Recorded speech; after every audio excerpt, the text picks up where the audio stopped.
Mga consumer, pinag-iingat po sa pagbili ng mga regalo online ngayong holiday season. Para sa detalye ng balitang yan, nagbabalik Idol Aaron Navelgas.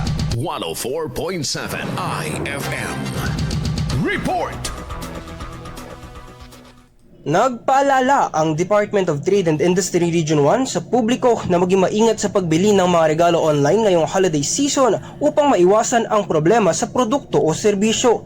Ayon sa ahensya, pinakamainam na bumili lamang sa mga e-marketplace na nag-aalok ng 3 Rs o repair, replace o refund para maprotektahan ang mamimili sakaling may depekto o problema ang nabiling produkto. Inihikayat din ng DTI na suriin ang mga reviews ng produkto o serbisyong bibilhin at iwasan ang pakikipagtransaksyon sa mga merchants sa labas ng official digital platform o marketplace.